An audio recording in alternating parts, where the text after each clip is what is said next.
Again, let me say good morning to everyone and welcome to our press conference that will be focused on drought mitigation. We are starting promptly at near to 10 and we're going to move smoothly through. It's a very important press conference for us to communicate the government's agenda on this critical issue. And permit me firstly to introduce, not introduce, we all know the members on the platform, but just to acknowledge and say good morning especially to my Chief Technical Director who is here, Mrs. Doreen Prendergast. I know that our Permanent Secretary wanted to be here, so we especially acknowledge her as well. Chairman Hill, Mr. Thompson, the Director of the Meteorological Service Branch, President Barnett, NWC, Mr. Thompson, again, oddly this time, no relation to Evan. From the Rural Water Supply Limited, Mr. Clark, who I'm sure is on his way, and all of the members and friends of NWC, WRA, and the Rural Water Supply Limited. Of course, Ms. Dorette Campbell, who is stunning in blue, Senior Director from the Ministry of Education, Youth and Information, and I know that we have also Mr. Stewart, who is the Director of Engineering and Technical Services from the National Irrigation Commission. If I were to continue, 1 hour of the time would be taken up with the salutation. So let me say good morning to everyone. Now, I don't see prayer on the agenda, and I know that it might be odd, but permit me to take just 30 seconds to ask us to assume a posture of reverence. Almighty God, as we continue your work, we ask, Lord, for your guidance, protection, and for you to give us the wisdom and understanding to deliberate on these national issues. Lord, these issues of critical importance will require beyond human support. And we thank you, Lord, for allowing us and permitting us to be here together to do your work. And we ask for your continued guidance. All these and other mercies in your name. Amen. Amen. Now, water. Everywhere that myself and Senator Hill go, we are asked about water. My portfolio responsibility is water, housing, and infrastructure. But if I'm at a housing meeting, I'm asked about water. If I'm at an infrastructure meeting, I'm asked about water. It is a reflection of the importance of this issue to our country, particularly because Jamaica, as you know, has been undergoing the impact of climate change. When you couple that with our old and antiquated infrastructure, what you have is a situation that requires urgent attention. We are committed as a government and as all agencies of government to doing what is necessary to improve our water systems, to provide the necessary awareness and capacity building to ensure that the country is advancing water use efficiency, and to make sure that whatever we're doing is going to meet current and future needs. So this is a critical press conference, and our intention is to speak to the country consistently.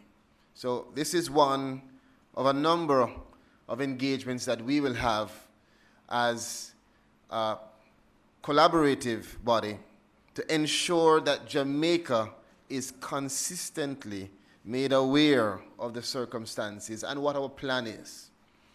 Now I'm going to invite Mr. Evan Thompson, who many of us know affectionately as Ev. That's not true, don't call him Ev. But Evan is well known as our Director of Meteorological Services. And for those who are old enough to know Roy, is Roy? Roy Forrester. I remember when I was younger, when Roy Forrester came on and said to you, it's not going to rain. I didn't say it. You said it. But Evan Thompson, please welcome him. Thank you very much, Minister. Let me also acknowledge the rest of the head table. First of all, of course, Minister Charles, Senator Hill, Mr. Barnett, and my younger brother, Mr. Thompson. And of course, all distinguished persons in the audience and the members of the media, a very good morning to all of you. Minister Charles started out by saying that everywhere he went, people asking him about water. Well, everywhere I go, people asking me about rain. Where is the rain? When we get in the rain, it won't fall today, that kind of thing. The questions just keep coming. So the reason I'm here at this point in the program today, in the briefing, is to really set the stage by letting you know what kind of rainfall activity we've already been experiencing. And so we look forward to what the forecast is for the next few months. And so what is the status of our country right now and what we're likely to see as we move forward. So I have some slides presented here. And we start, first of all, by taking a look. The rainfall pattern for Jamaica is characterized really by this bimodal pattern where you see two peaks and two troughs, basically. There is a major peak that occurs usually in about the month of October. That is what we call our primary rainy season. But then the secondary rainy season is the second peak, which occurs just about in the month of May. In between those, we have those troughs, one in the summer period, but the other one, which is the main dry period of the year, occurs from about starting about in November and continuing through to about April of every year. So we are currently in what is considered our primary dry season for the year. So it runs from December to April, the lowest point occurring usually in March.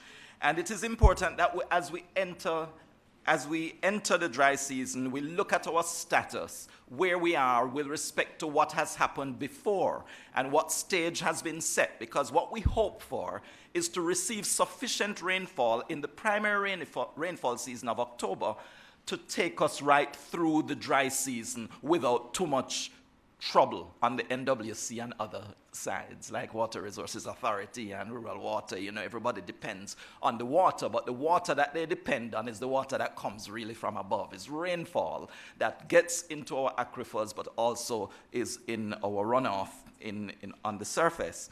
So at the beginning of the current dry season, we are coming out of a situation of less than normal rainfall.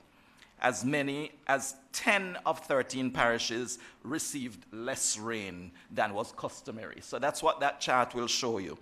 Only Hanover and St. James were wetter than normal over the past couple of months.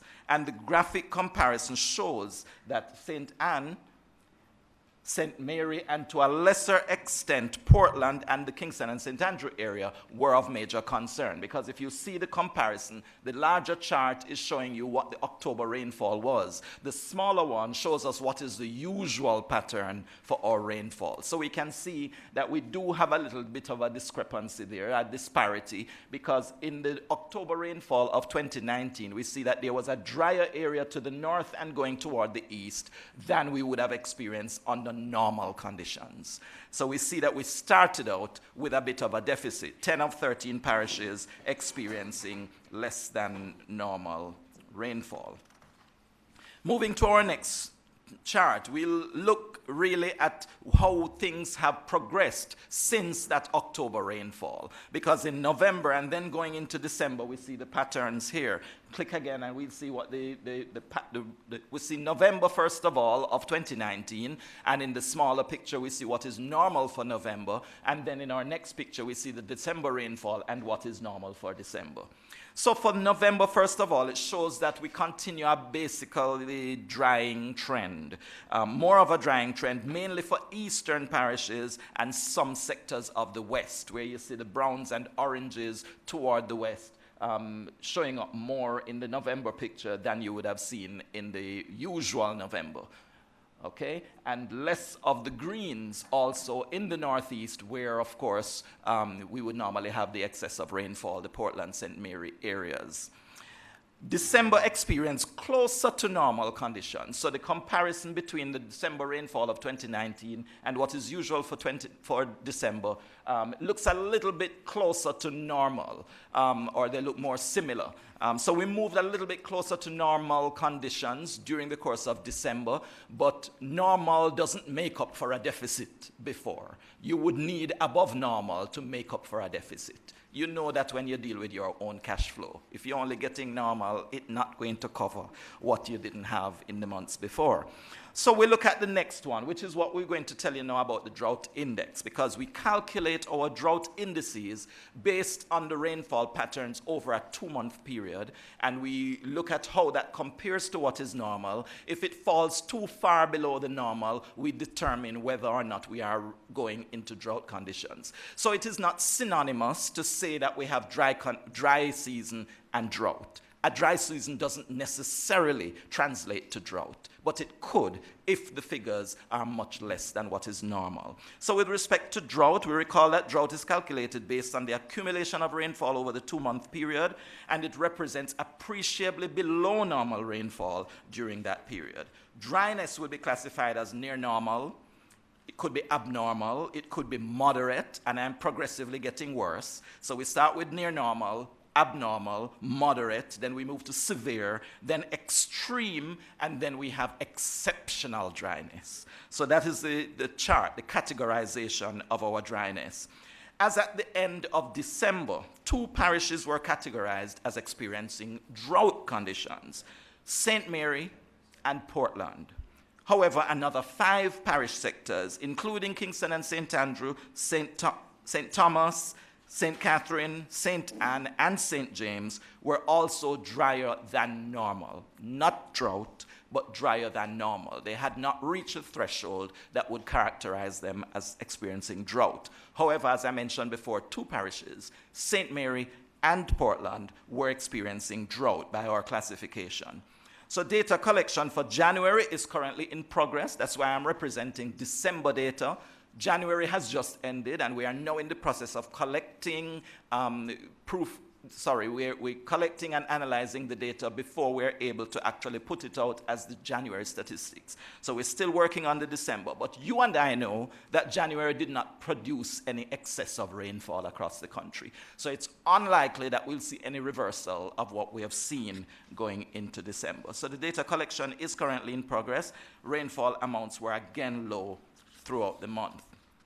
But after looking at the drought indices, we would want to look at what the projection is. And on the left of that chart, of that slide, you will see the regional projection. On the right, we see the local projection. You would have heard coming out of the Caribbean Climate Outlook Forum that operates out of Barbados, the Caribbean Institute for Meteorology and Hydrology. They have already put out an outlook, and so you would have heard that in the media, indications that we are expecting not that much in terms of rainfall moving forward.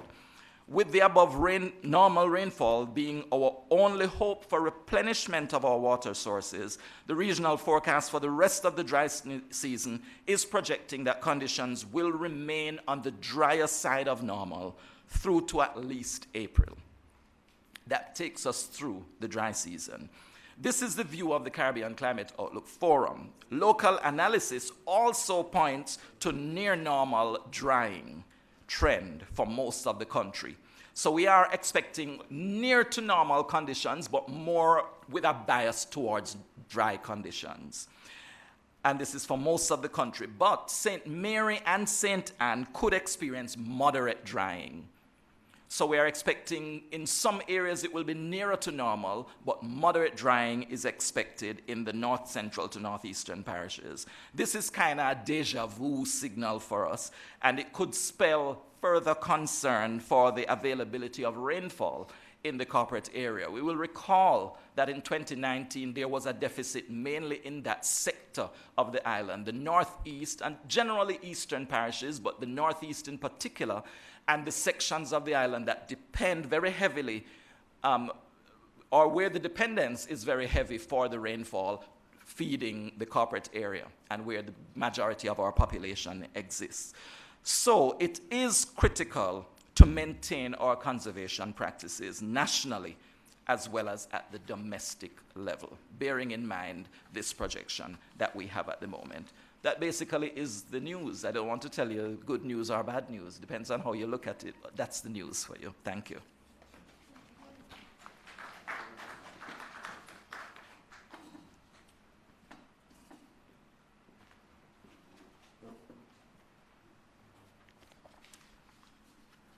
Evan, they didn't know whether to clap or not. It's like they like you, but they don't like the news. All right, so thank you, Mr. Thompson, for really communicating to us what the reality is of our circumstances here in Jamaica. And we have to understand that it is important for us to have the meteorological services here. Our approach is one that is based and crafted on the evidence that's before us. We don't want to be saying things that cannot be justified in a scientific way. And so we use now the information that we've been given, Mrs. Prendergast, to shape policy, shape programs, and allow for us to be proactive in trying to advance adaptation and advance the kind of partnerships that are required for us to treat with the drought circumstances. Now I'm going to move swiftly through my presentation, and then subsequent to that, Mr. Rupert Price, who I should acknowledge, Senior Director from the Ministry of Local Government and Community Development, is here. He's at the end of our head table here. Mr. Price will bless us with a song. I'm sorry. No, he's going to be giving us his presentation from the Ministry of Local Government. We have to lighten the mood sometimes. All right, so let's move straight into slide 1. Slide 1 speaks to the onset of this drought, which is expected to impact our water supply systems because of our dependence on rainfall. The vulnerability of our system is based on the fact that we are dependent on rainfall. The forecast of below normal rainfall and severe drying will affect the storage levels at the dams and catchment tanks. So this means that the NWC and others will have less distributive capacity. If we don't get enough, we won't have enough to give. Therefore, we don't want to, but in order to be able to maintain a particular standard, regulations are put in place. This means that persons will have less access to water at times based on the regulations, but importantly, the regulations allow the NWC to reduce also the loss of water from the distribution network due to leaks. And we should also acknowledge Alvaro, who is here from Maya, who NWC and Maya have a significant partnership, which we will hear about further. So the plan that we have to manage the drought is a multi-sectorial approach to sustainable drought management. And as you know, a drought does not only affect our domestic water supply, but also irrigation as well. And so we have developed, extracted from our water policy, a drought management committee, which is a subcommittee of the Integrated Water Resources Management Council. Now that has been created to manage in a proactive way the execution of this drought management plan. And the committee is made up, of course, of all of our main agencies, NWC, WRA, Rural Water Supply Limited, but also NEPA, Ministry of Health, Ministry of Local Government and Community Development, the Ministry of Economic Growth and Job Creation, RADA, OPM, and many other agencies, all that touch and concern in a relevant way the issues relating to our water resources. Now, just to break down very quickly the drought management plan. The plan is a sub-plan of the National Disaster Plan, which has been developed by OPM. who is also the chair of our Drought Management Committee. And the plan has similar steps to the disaster cycle, as you can see. Drought mitigation activities are those which are aimed at loss reduction by adjusting the vulnerable facilities in ways that will render them more drought resistant. So we also have drought alert activities that will be triggered by reports from the National Meteorological Services and the Water Resources Authority based on rainfall data and stream flow data. And we know that just last year, in late last year, I think it was, Peter, and welcome Peter Clark, myself and the WRA team were out there in St. Catherine observing some of the new equipment that was put in terms of gauging rainfall. The drought management plan also has within its components drought response activities that are aimed at the rapid intervention for the prevention of loss of lives, protection of health, prevention of loss, of course, of livelihood and property. And further on, go back for me, one more. Also, you'll see drought rehabilitation and long-term activities which are aimed at getting us as a society at a level that will enable continuation of life and economic viability in the shortest possible time. Next slide, please. Now, we're looking at the short-term strategies, and our immediate response in urban areas includes, and the NWC has spoken about this several times, the procurement of trucks, even though we do not like trucking because it is costly and inefficient, but in the short term, within the context of our circumstances, we have to procure more trucks to assist in distributing water to the hardest hit areas. And this is at an advanced stage now. The operational procedures for paying truckers is also being revised to ensure efficiency and speed. We have met with truckers last year, not in relation to that drought, but in relation to what would be anticipated for 2020, and with the hope that we could advance a more proactive approach. There's still a lot more work to be done, but the water unit with Ms. Talia Gibson and others are working assiduously for us to design the best process possible.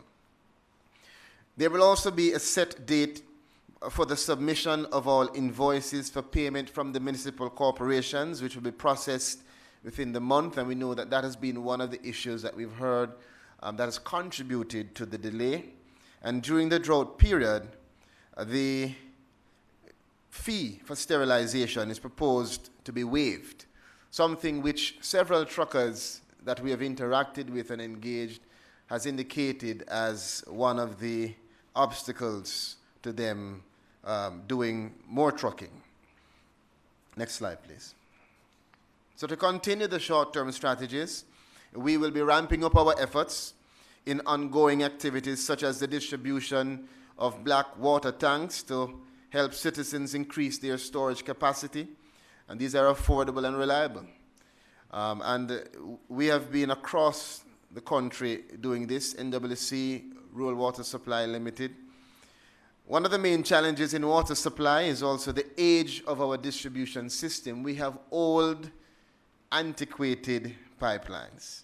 And so we will continue to upgrade the major pipeline infrastructure in the corporate area, and there is work that is continuing across the country, in particular on our, as President Barnett is very proud to speak of, our non-revenue water program.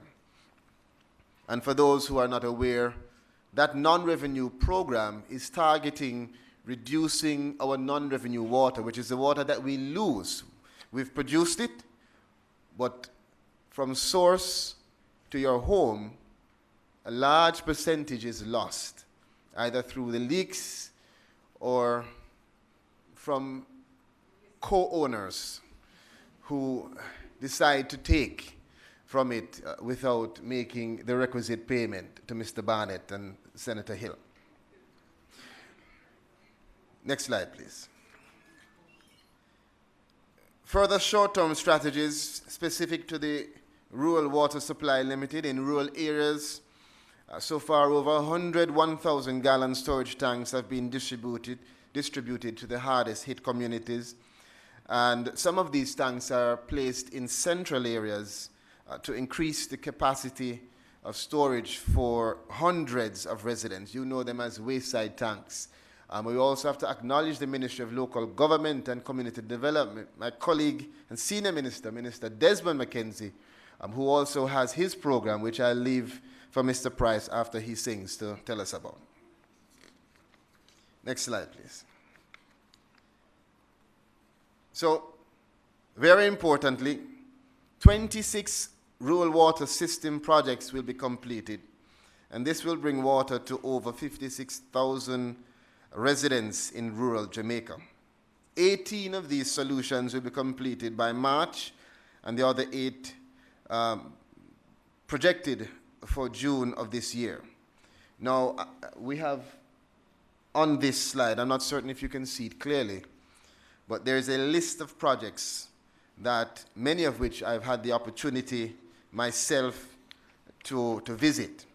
Plattfield Water Supply System in St. Mary.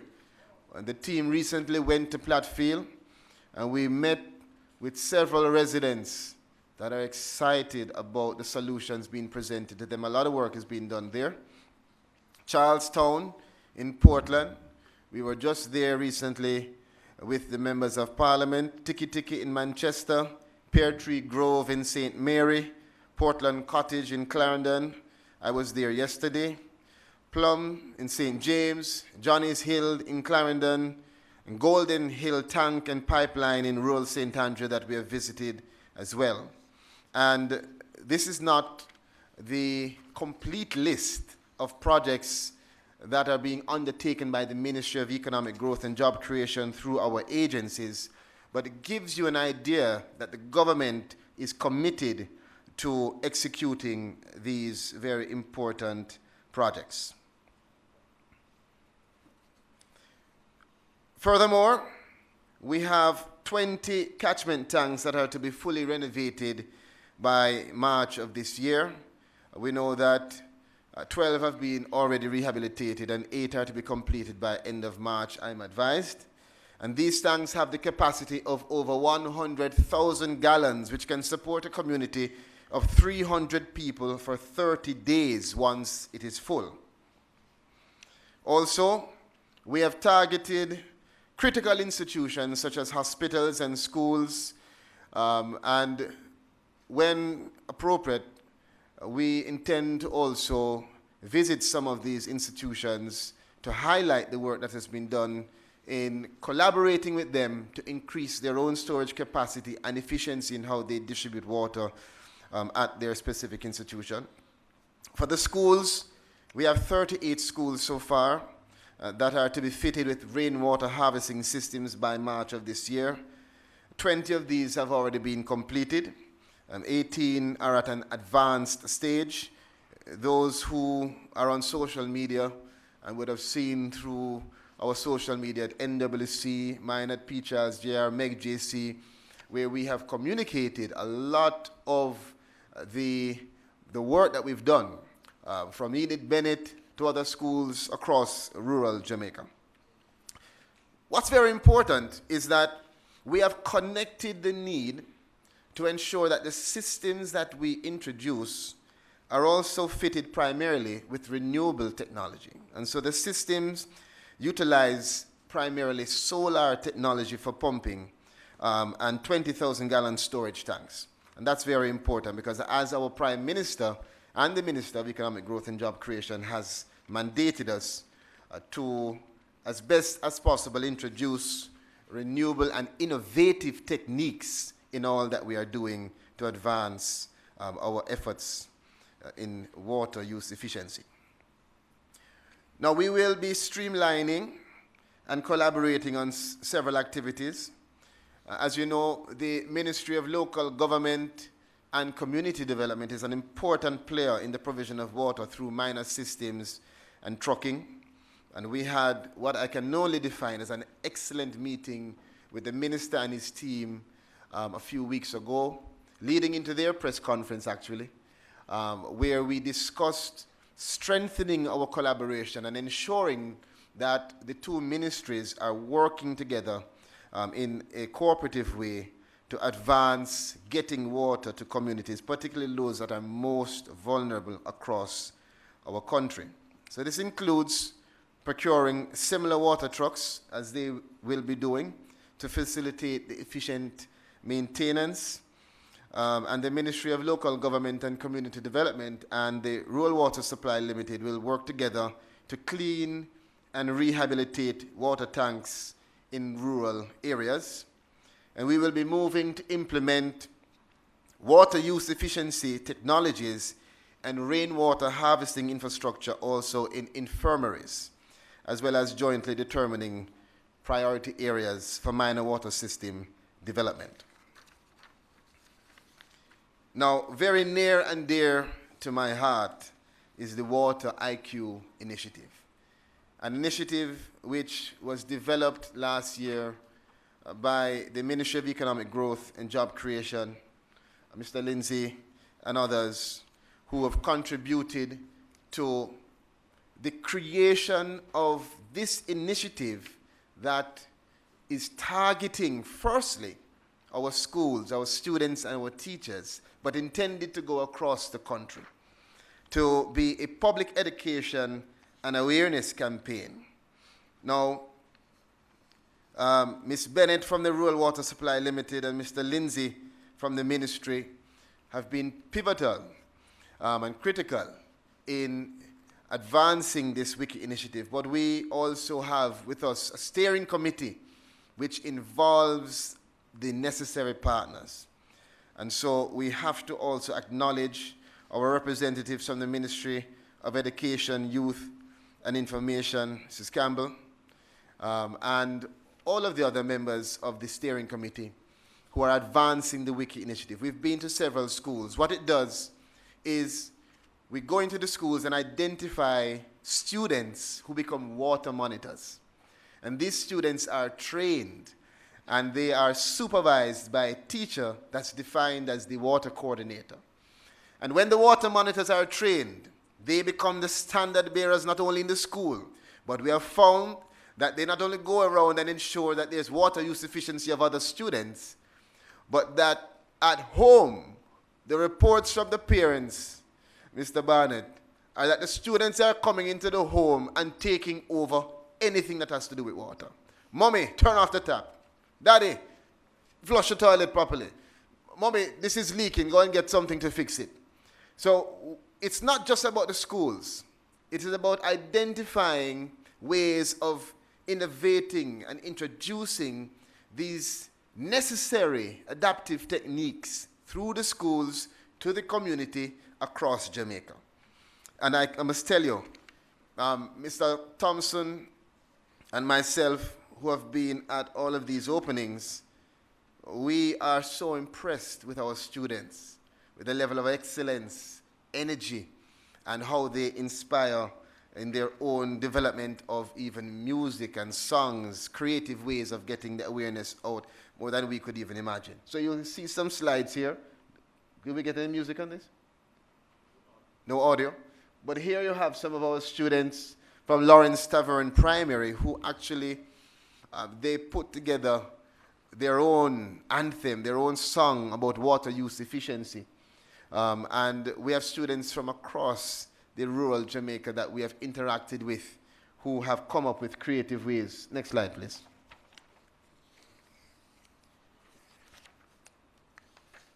Now, the initiative itself speaks to a very simple mantra of wasting less and saving more. And as I said to you before, thank you. Not only are we training students, training coordinators as teachers as coordinators, but we have a partnership with private sector in Jamaica through companies like Instant Save, who are working together to provide Mr. Clark the necessary devices that are retrofitted in the schools to ensure that they have the taps that are necessary that can regulate the loss of water. And they have the required bowls and other things that reduce loss. Okay? So we are doing everything in terms of improving the infrastructure, improving the capacity, and the awareness of all of the community members. And we're going to get this program, which is near and dear to me, across Jamaica. And I hope that we can solicit your support in that regard. The program also works with the NWC to do audits. We had the opportunity to do a similar thing in the corporate area where we visited a school, and the NWC and team members went in and did what we call, in my own words, an audit of their water use. And so we were able to identify where they had leaks. And I must tell you, I didn't go there knowing what Mr. Barnett would offer. But I can at least give him that stripe, in that Mr. Barnett and his team members from NWC were very gracious in ensuring that they provided support, not just for the repair, but for the increase of storage capacity. So we went to a school that might have had 2,000 gallons and left them with a fixing their 2,000 and adding another 3. So we can give Mr. Barnett a round of applause for that one thing there. No, but seriously, this team that we have, we work together daily. NWC, WRA, Rural Water Supply Limited, and our private sector partners from the Ministry of Economic Growth and Job Creation's Water Unit to ensure that what we're doing is making sense. We want to make sure that the investment we're making, the money we're spending, is money that we can say to the country we're getting value for.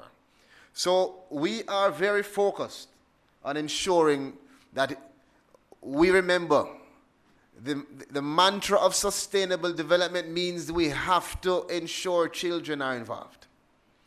And so you see here where it looks like I am greeting a young lady. This young lady was much smarter than me. And she could provide information to me about water use efficiency that I didn't know. And this is the excitement that we're creating through the Wiki Initiative, where our children are going home and researching and learning about ways to introduce adaptive techniques for their community, their home, their school, their country. And we intend, Mrs. Prendergast and our permanent secretary who I know, and the Prime Minister who support this initiative, to ramp up our work in the Wiki Initiative, particularly through Rural Water Supply Limited. So Ms. Bennett, as I said to you, get some good sneakers. We're going all over the country. And we're going to improve conservation awareness. All right, so that's it for me. I want to go to the next slide and just say to everyone, thank you. And I want to invite Mr. Rupert Price, who will bless us with song and then go into his presentation. Thank you.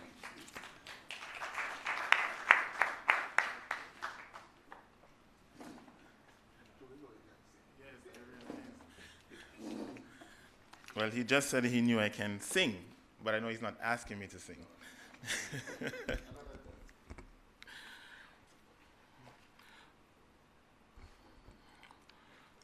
Honorable Pernell Charles, Jr., Minister without portfolio in the Ministry of Economic Growth and Job Creation, Senator Aubin Hill, Chairman, National Water Commission, Mr. Mark Barnett, President, National Water Commission, Mr. Audley Thompson, Managing Director, Rural Water Supply Limited, Mr. Evan Thompson, Director of the Meteorological Service of Jamaica, the media, ladies and gentlemen, good morning. I bring to you brief remarks on behalf of Honorable Desmond McKenzie, Minister of Local Government and Community Development. The Ministry of Local Government and Community Development is proud to be part of this critical effort to respond to the national need for water with innovative policies and programs. Our experiences over the last 2 decades show how sharply, for the last 2 years, clearly, the climatic pendulum has swung in the Caribbean region, and more specifically, in Jamaica. You will recall that in 2017, this country endured one of the wettest years in recent times, with over 180 milliliters of rain drenching the island. In fact, that year was the wettest since 2010 and the fourth wettest in terms of average rainfall in the preceding 21 years. One extreme has given way to the other, with drought now being the feature with which the government of Jamaica continues to contend. As part of the comprehensive approach by this administration to this reality, the Ministry of Local Government and Community Development in 2016 initiated a program of establishing water shops consistent of a collection of high-capacity water tanks supported by administrative offices to serve the needs of drought-affected communities across the island. We started with the pilot water shops in Pennant, Clarendon, for which ground was broken in November of that year. Thereafter, in Manchester, 2 water shops were established in Marley Hill and Belfield. 4 water shops were constructed in the parish of St. Elizabeth, and in Portland, 1 water shop is being established at Commodore, with another to be constructed this year. Together, these initiatives represent an investment of over 100 million and the provision of over 150,000 gallons of potable water every day to scores of communities in these affected areas. The ministry is also on a drive to assist the municipal corporation in their efforts to provide water to affected areas in their jurisdiction. In this regard, we are working to provide 2 water trucks in each corporation. Thank you. Even as these efforts continue and are being expanded, it is nonetheless quite clear that a special initiative reflecting joined-up government is needed to address our people's need for water in what is projected to be a dry year. In December of last year, Minister Charles joined us at the ministry at a special news conference where it was announced that Jamaica can expect a comprehensive response to the issues created by drought. Today's proceedings are the outcome of the hard work of our policymakers and the civil servants to deliver on on that commitment. The Ministry of Local Government and Community Development is pleased to be part of the community that contributed to the creation of the Drought Management Plan. We look ready to play our part in its implementation to secure the health, industry, and prosperity of our citizens. Thank you very much.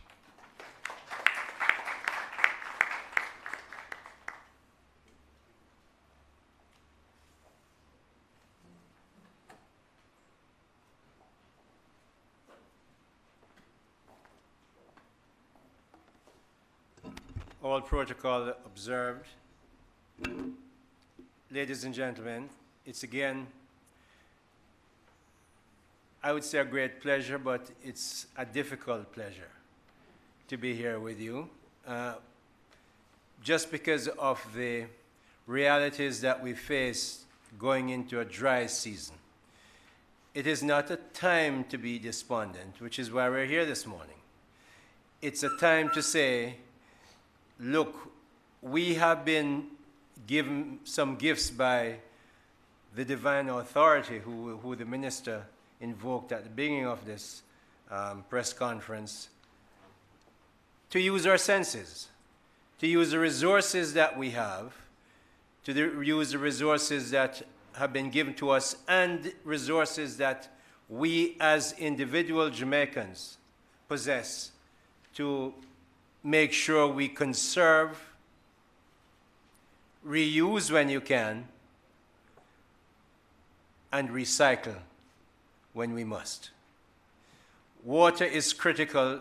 It's unusual for the minister, or any minister that I know, to bring this together so early in a dry season.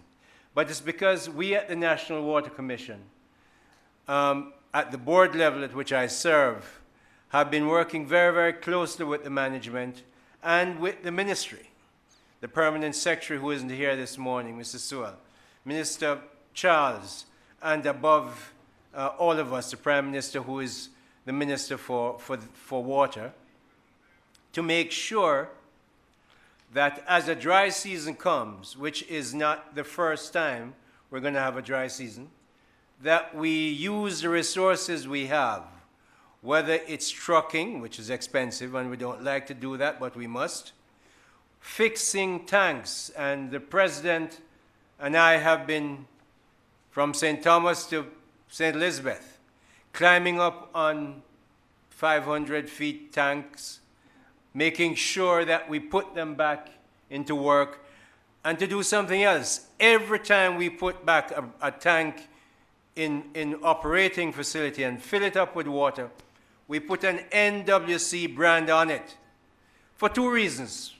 So people can know that NWC is providing water, and for another one, when there's no water in the tank, call us and say, you have this big brand out here and there's no water in it. So it's a reason to be proud, or is a reason to shame us. The President understands we at the board are not into shaming. So we must provide water. Tough for him, but is him take the job. So, Mr. President, you and your team working with us at the NWC is to carry forward into operational activity what the minister has so patiently outlined with great detail. What I like is the granular stage that we're going. He has towns up there, Greenville, Longville, Low Pond, 600 people, 2,000 people, 1,000 people. We know where the people are and what the water needs are. And so we're making sure we engage you to say we're aware. There's sometimes, for God's sake, it's a big business. It's across the country. We're not going to get it right every time. But when we don't get it right, everybody's on social media. I'm on Twitter. I'm on Facebook. I'm on Instagram. And the President knows, and Garth and the rest of the Vice Presidents. I'm onto them at 1 o'clock in the night, Sunday morning, Saturday night. I don't care which party he is at. Water is not there for our clients. We get water there. And so we are on all these platforms, and he has the staff of NWC working with him. This is to say we're committed to make it work. There are other things that we're doing. Those two big pipes that you see by ferry, that should have been in long ago, he gets no end of grief. He and the NWA. At the cabinet retreat this past weekend, a whole heap of pressure. Unfortunately, is not them importing the pipe, Is contractors doing this thing, but those are the two people we hold responsible. E.G. Hunter from NWA and Mark Barnett from NWC. But unless we hold people accountable, and we are held accountable, Prime Minister thinks we're not doing a job and form a new board. And we know who the Prime Minister is finally accountable to. The big ones. They're called voters. So we're making sure that as we've been given this responsibility to act as the ruling administration during this government, is to make sure we not only do what we're supposed to do, but to inform you. I was very pleased to hear what the head of the Met Service, a big name. We used to call it another name when I was a child. Met. Same one, the Met Office. The people who pronounce your weather in and out and hurricane and those things. The detail that is gone in to make sure you understand as a nation with us where the water is coming and how the rainfall system is changing. But also, I'm pleased to see here the representative from Mayor in the country. Mayor is that Israeli company that has been tasked with a $4 or $5 billion contract to put in new water pipes in our system. We have water pipes that are 100 years old, older, 60 years old. The moment you put a little pressure on them, screw all over the place. We're putting new meters in to make sure, first of all, my house, every drop of water I use, the president put in my first. If them run over if them use the pipe to fill the pool and they turn it off, him charge me every penny for it because it is very accurate. So we're doing those things to make sure we have water, a distribution system that works. Mayor is working on that. We're looking at a 15 million gallon system coming in from the Ray Cobre, a combination between Vinci, Sagicor, again, Jamaican and foreign company coming together to put that in place. We hope that the work will start very soon because it's been going on for some time. And we have the other arrangements, bigger arrangements that I won't bore you on right now, that we're looking at right now. We're saying, help us conserve. Help us reuse if you can, and help us recycle when you can. But it's all of us who are responsible. Yes, call us. No, don't go to Cliff Hughes first and cuss us. Call us first. But if you have to cuss us, cuss us. We're a democracy. We said that we will provide and we will respond.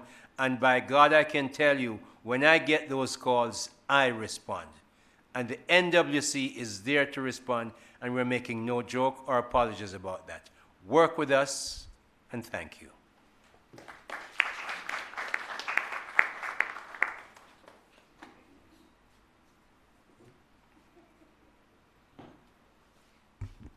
Thank you, Senator Hill.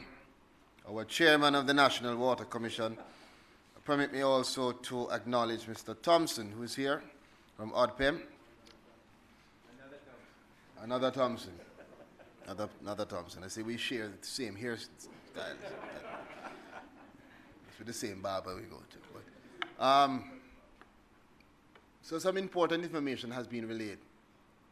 And again, there are several persons who have been so integral to this process. We've been all over the country.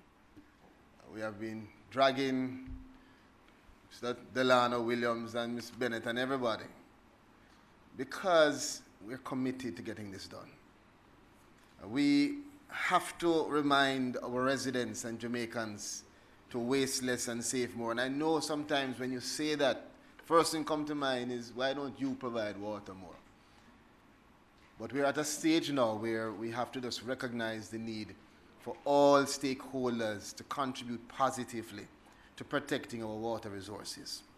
Recycle water where possible, check and fix leaks in your home, retrofit your homes with water-saving taps. And our part, we as a government have to ensure that we continue to improve the infrastructure.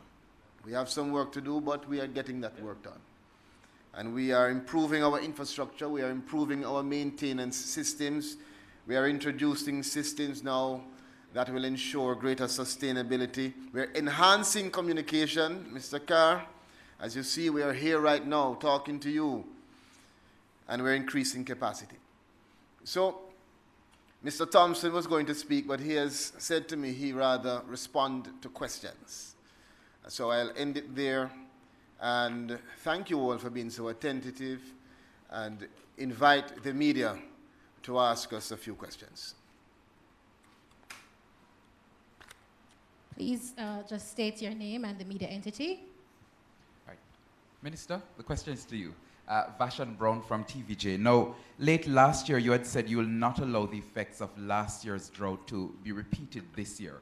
Are you still giving that assurance? And if so, what's different about our response this year versus last year? And finally, what are the long-term strategies to deal with this? I mean, we experience this every single year. So I consider myself close to God, but I am not the Almighty. So I couldn't say that we won't have the effect. But what I can tell you, Vashan, is that we're doing everything we can to, in a proactive way, reach out to the stakeholders way before the impact becomes extreme. Last year, we took the time to formalize and establish the Integrated Water Resource Management Council, a council of several relevant agencies, pulled together for us to use our minds, our intelligence, our capacity and ability to find solutions. From that, we have the Drought Management Committee that has been working hard to see how best to execute this plan. We've been meeting with truckers. We have much more to do in terms of identifying why. What are the challenges that they've been having over the years? What are the specific things? Is it us? Is it them? Is it the municipal corporation? Is it all three? What can we do to just simply get the work done efficiently? I'd say that we have so far been successful in bringing the stakeholders together, setting up the framework and the parameters within which we are going to advance these programs and projects, and more importantly, putting in place the necessary infrastructure in an incremental way to support this objective of distributing water to our people consistently. It's a large investment, which is made even more extreme because of how over time we have developed practices in Jamaica. We have significant non-revenue water, which is leaks and breaches in our transmission lines. We're doing what we can to upgrade that infrastructure, and through the project with Maya, we have reduced in the corporate area loss of water in those pipelines from over 60% to under 40%. And we are expanding that program to Portmore and hopefully to all of the relevant spaces. It's going to take time. But in that time, we can't expect people to sit back and say, well, Minister, I know it's a lot of money. I know it's a lot of work, so I don't have to have any water. No. We realize that you still need water in your pipe. And so the NWC and Rural Water Supply Limited have a lot of programs, as I said, to increase storage capacity. And within our utility services, we're doing as good as we can now to make sure that we set up, provide the infrastructure and set up the schedules that where, if the drought comes and reduces the amount of water that we have in the normal utility system, where needed, we can be more efficiently responsive to the people. That said, we know that we still have to work on ferry pipeline, which should be finishing soon, and other major projects that are going to push a lot of water into our system. Next question, please. Yes, sir. I'm Balfour Henry from the Observer. I just wondered, the last time I came to one of these press conferences, there was an announcement about people in certain areas, I think Hagley Park Road and so on, would get some benefit in terms of reduced payments for water. I wonder if you could give me an update. But in addition to that, sir, I would love if you could explain to us what is really happening in that area, because it's very confusing. Some people are saying that there's no water for months. Some people are saying there's no water for weeks. Some people are not getting water for days. And, you know, some people say they have water. So I really don't understand what is going on in that area. Thank you. Balfour, right? Balfour. Morning, everyone. I see you have gone operational, so we won't allow the minister to take that on. So just to answer your question as it relates to the concession as a result of what transpired last year, that process has started. What we have decided to do is not to have customers visit the office, because we would have known where those customers are, and so we are dealing with those on an individual basis, and those will be reflected on the customer's bill. So there's no need for any rush to a Marasca Road office at all. With respect to water within that area, so just to give you a quick update, and just to emphasize something that the minister said based on what Vashan asked. Last year we had an unusual anomaly in our distribution because we were beset by three things. We have a disruption at ferry. We had a long, prolonged dry season. We did not get any secondary rain during the May-June period as we would have been accustomed to. Plus, we have a consistent disruption along the major thoroughfares as it relates to our transmission mains. So I give you a little background, because it's always important to put it in context. The constant spring, which serves majority and command the greater pressure across the city, had a number of challenges during the road construction. It is important to also understand that when that facility and the transmission was constructed, there was no isolation along that network that you could do when a disruption occurred. In other words, if the pipe that was installed as segments, so I have valves are what we call in the industry inline valves at a certain point, I could simply lock a certain section, do the repair, keep the plant running. But each time my facility had each time the distribution or the transmission had a challenge, I have to shut down the plant. Whenever time I shut the plant down, a large area is affected. It takes hours, in some instances days, before I'm going to actually recharge a distribution network. But to answer specifically down Hagley Park Road, you would also recognize that a new transmission main was installed along Hagley Park Road. That main is now in operation. And there has been improved service delivery within the entire Richmond, Maxfield, and all those areas leading off. Where we would have had some challenges on the western side because of some issues we had along the ferry line coming in, which we still have. The minister spoke about that, so we would not necessarily rehash that, except to say that based on what is happening now, there is an urgent meeting that is now in place to ensure that that line is put back in operation very shortly, where we can now move approximately 5.5 to 6 million gallons of water per day along the boulevard, in addition to what we will now move along Spanish Town Road.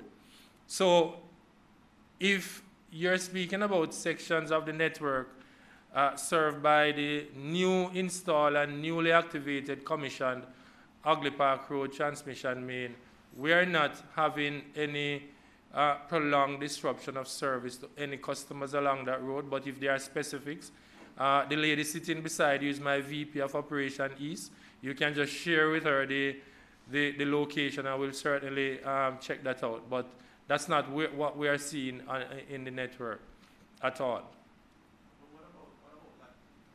What about Walton Park Road and this area in West Central, St. Andrew, where people were complaining recently that they haven't gotten any water? So that's exactly what I mentioned earlier. So you're talking about Waltham, which gets its water supply from the ferry system. So again, let me just explain, because it's always important to give you everything in context, because NWC is about transparency, full disclosure. We have no interest to deprive any consumer, any customer of water. I just want to make that clear.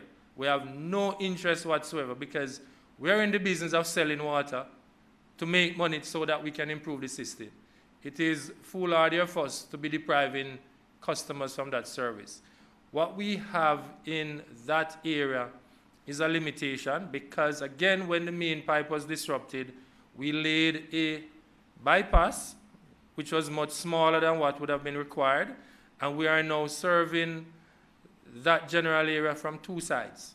We're taking water through Island Dairies, is it Island Dairies, our dairy industries rather, through across the Sandy Gully into Caenwood as one side, and we're also taking water along Mullines Road, going down Caenwood, and also on Waltham on another side. So again, the limitations is that because we are using a smaller transmission main to make up for what would have been a normal pipeline, which was just about 18 inches, we are now using a 12-inch. I'm going to be short. You can only put so much water in a smaller pipe to compensate for the deficit. What we're saying, we're committed to have two things done. One, the new pipe that leads down Spanish Town Road, and you all know every so often we have to shut down to fix the whole pipe along Spanish Town Road, and also to connect and commission the new pipe that leads up the boulevard, which is a much larger pipe than even the 18 that was disrupted during the road construction. So we are expecting to see improvement I won't necessarily give you the date because my integrity is at stake, because I continue to give commitment, albeit that I believe in the good intention of trying to ensure that we have, you know, the best service to our customers. Customers want to know when. That's the first thing that a customer wants. When am I going to get my water? In consultation with our contractors and supervising engineers, and those are what the dates would have come from. But I recognize that the risk I have is that my whole integrity about giving dates has really gone down. But I'm still going to work to ensure that we get that pipeline up and running. Don't worry. I'm very much committed to that. Any other question? No? If that's it, then ladies and gentlemen, thank you very much. My one answer could not be so good. No. Well, let me just close off again by saying thank you to everyone, and I want to say a special thanks to the team that helped very swiftly to put this together, Danny and all the others from the Ministry of Economic Growth and Job Creation. Let us remember that there is a lot to be done, but there's a lot that we are getting done. Rural water supply, 26 projects, 56,000 persons benefiting. Several across the country who we are working to ensure that your street is fitted with the necessary pipeline and transmission systems. We do know, however, that there are still some issues, Mrs. Prendergast, and so I just again asked President Barnett from NWC, because there needs to be the use of technology to assist in how you communicate with us and how we communicate with you. And I know that the NWC is working to upgrade the system that they have on their website so persons can go on and check and query as to why is there a lock-off, what's going on in my area, and also to provide information when you have a leak on your road or if you drive past and see a leak. You can't imagine the amount of persons who get to me daily through social media sending me pictures. Keep on doing it, because it is what's helping us to improve our system. Thank you again to everyone. Thank you.